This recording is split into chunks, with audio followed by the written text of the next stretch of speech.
Noong unang panahon, sa isang malayang bayan, may isang mandirigma na nagngangalang Agalon. Siya ay isang pinunong matapang at makatarungan. Ipinagtatanggol niya ang kanyang mga kababayan laban sa mga mananakop. Inialay niya ang kanyang buhay para sa kalayaan ng kanyang lupain. Isang araw, sinalakay ng malalakas na dayuhan ang kanilang lupain.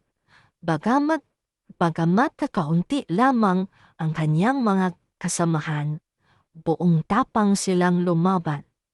Ngunit sa huli, si Agalon ay sugatang-sugatan. Hindi na makatayo.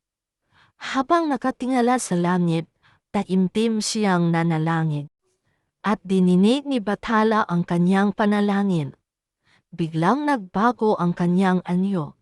Nagkaroon siya ng malakas na pakpak, matalim na mga mata, at malakas na tinig.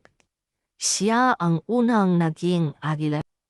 Mula noon, lumilipad siya sa kalangitan upang magbantay, at tuwing nakikita siya ng mga tao, naalala nila ang katapangan at sakripisyo na kanyang ginawa para sa kalayaan.